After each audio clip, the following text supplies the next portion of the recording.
Well, hello plant lovers. It is Matthew in Melbourne, not Florida, although sometimes I wish it was. Thanking you very much for finding my channel. If you are new to my channel, I try to grow cold, cool and intermediate orchids without any assistance from greenhouses, grow lights, humidifiers, etc. So amateur talent, and I was going to say raw skill, but there isn't any, and that is going to be proven in today's video. But anyway, I post every Friday, so if that sounds like your bag, do hit subscribe and join me on my very amateur ramblings.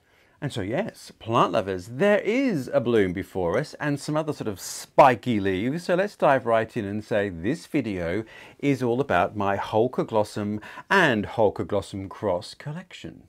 Why? Well, Holcoglossum kimballianum, ta-da, has finished flowering, and I've featured this before. Look at that dead spike. What a beautiful red color though it is too.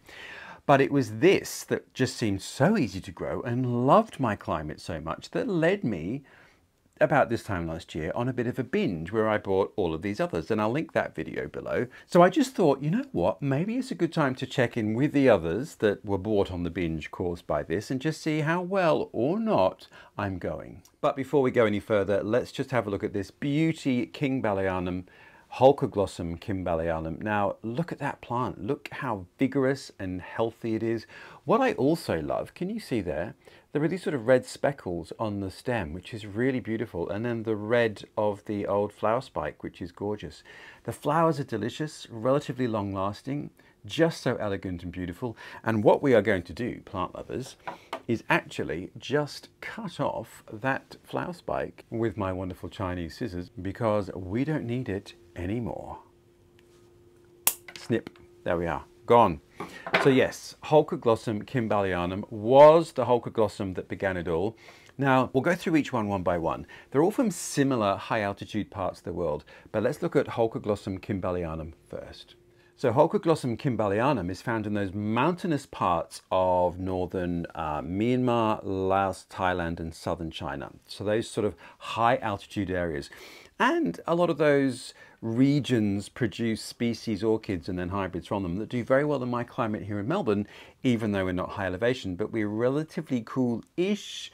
We don't freeze and relatively humid comparatively. So they just seem to thrive. Anyway, this is described though as a cool to warm grower, and mine I would say is actually growing cold to warm. Winter minimums don't get to freezing, but pretty close, and summer can be quite hot. Nonetheless, as you can see, it is thriving and loving life. So if your winters don't freeze, this might be a good one outdoors all year. This one is elevated outside and it gets fairly strong light. It gets direct morning light. It gets fairly strong indirect light for the rest of the day. It's undercover, so it doesn't get rained on. And in winter, I do tend to just dial down the watering. Anyway, that is Holcoglossum kimballianum. So this baby just led the obsession, well, is it obsession? I don't know. Healthy interest in others of the type. And speaking of which then, ta-da! This is the new kid off the block, and look at that.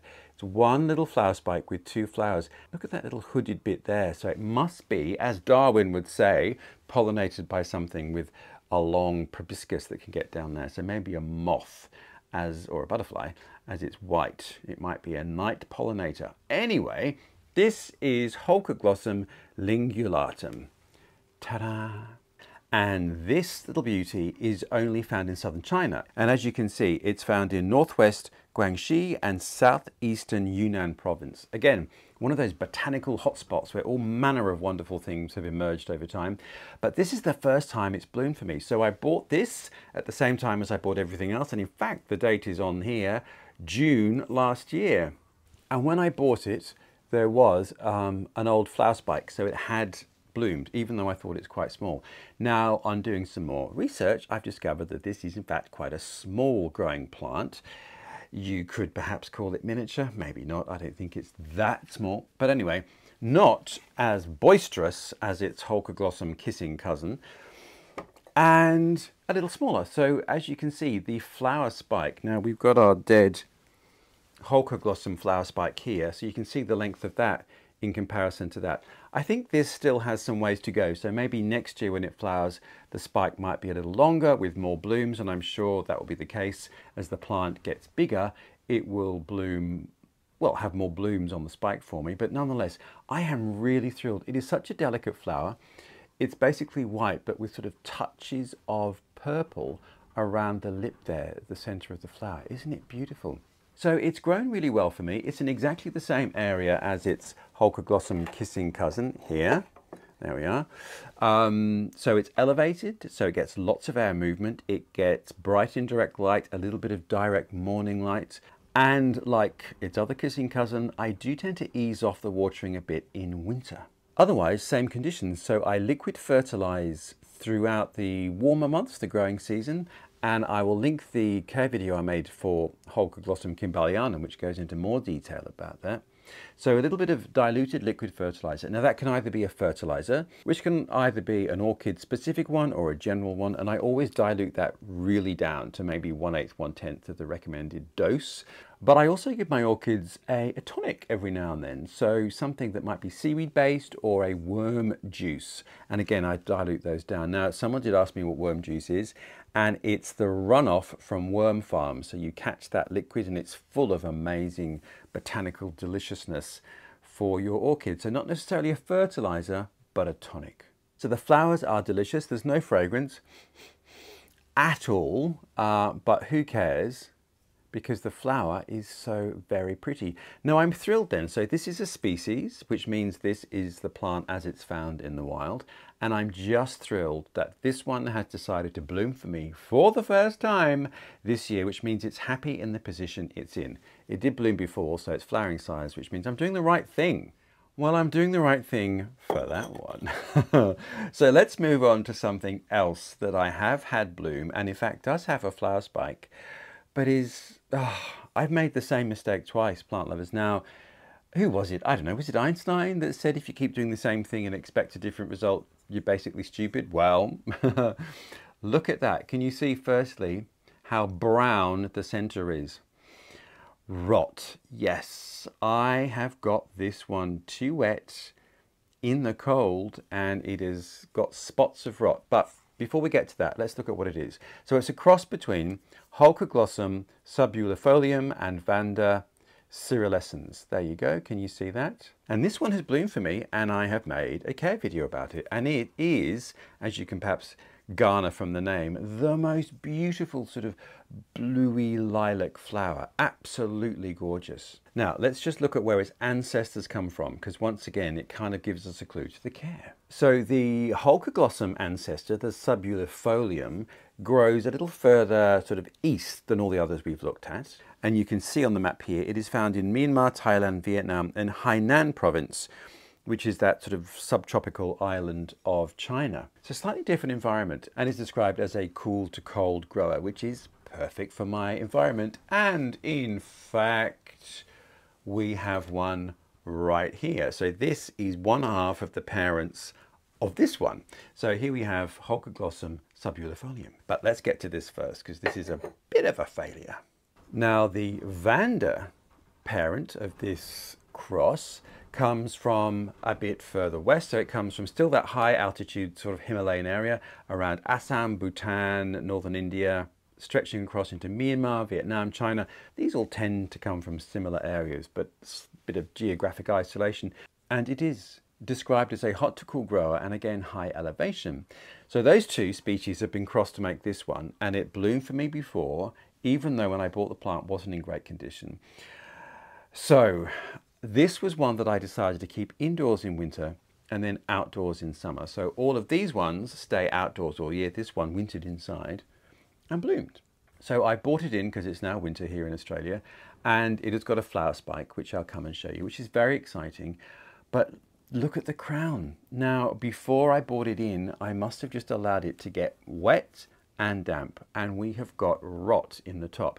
Now, the good thing is that it seems to be quite prone to that kind of spotty black rot damage, and it doesn't seem to really affect the growth capacity of the plant. I mean, obviously, if you left it out there forever, it's going to just completely rot and die. And I may have gone a little bit far this time, but when I bought the plant, it had that kind of damage, and I was doing well, but then I've given it the same damage that I'd given it last year. So I've repeated the mistake of allowing it to get wet and cold. So what I think I need to do with this is actually just keep it indoors all year so that I can water it with more care and not splash water about. Because when I'm watering these holcoglossums, I literally just hose it down in little drips and they love it, as you can see. Not this baby. Now, I would look at that crown and say, looks like it's dead, Matthew.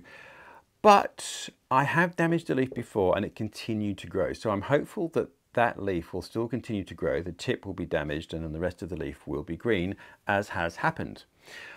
But the thing that gives me the most confidence about this is that the flower spike is continuing to grow. Day by day it's getting bigger. So the plant isn't dying and it's not in sort of a terminal decline, hopefully. So we'll just have to see if that leaf continues to grow, if the plant recovers, and if that flower spike continues to grow. Anyway, I am very, very disappointed with myself that I've basically done the same thing that I did last year and given it a chilly, damp night, which has caused rot. But what does Dame Joanna Lumley say? She says, forgive yourself immediately, darling, and move on. So I have. And luckily for me, this cross is relatively easy to find in Australia. So if I do kill it, which will make me very sad and cross, I can get another one. But now let's look at one of those species ancestors. So this is Holcoglossum subulifolium. And there we are. There's my plant, which was bought at about the same time as the others, a year ago. And I have to say, out of all of them that I bought, this has perhaps been the less vigorous and not a sign of a flower spike. And it flowers in spring, so I don't suppose I should be disappointed that there's no flower spike now because it's winter. So if it's going to flower, or the bud will start to appear in a few months as we head into spring once winter's over. But anyway, it took a while to establish itself. You can see there are a couple of sort of little plantlets appearing at the base. One doesn't look so healthy, the other looks very vigorous. So I don't know, we'll have to watch and wait and see. But this is a cool cold grower in its native environment, and so far it seems happy in Melbourne outside all year. No damage to the leaves from any damp chilliness. So yeah, happy as Larry, as they say. But we'll have to see if this one decides to bloom in spring for me. Watch this space with subulifolium. And then the last of my holcoglossums is this one. Now look at that, very pendulous and grassy, happy looking plant. And again, this is a primary hybrid, so between two species. And this is a cross between Arachnis labrosa and Holcoglossum kimballianum. So we know kimballianum is here, that fabulous, vigorous grower that flowers very well. And the Arachnis, not dissimilar types of plants, but the flowers are obviously, given the name Arachnis, a little spikier and look more spider-like. So I am really keen to see what happens when this one actually decides to flower. So geographically, again, not a dissimilar geographic range. This one comes from the Eastern Himalayas, Assam, India, Bhutan, Sikkim, Myanmar, Thailand, Vietnam, all the way across to Hainan. So basically all of the regions that the others grow in. So quite diverse, and it flowers, the species, the Arachnis, flowers at the same time as Holcoglossum, so sort of late summer. So if it was going to flower this year, I would have assumed it would have flowered. And plant lovers, it hasn't. But it also doesn't look like it's a hugely old plant either, particularly mature. So maybe, like the rest of us, it just needs a bit of growing up before it's going to bloom. Anyway, it is doing quite well. I haven't, as you can see, transplanted it from its plastic little basket. I will do. Now that I know how to drill my own pots, you can watch the video, which I'll link about how I went about doing that. I'm going to drill pots. Well, actually not for these because they're already done, but I'm going to drill a terracotta pot for this.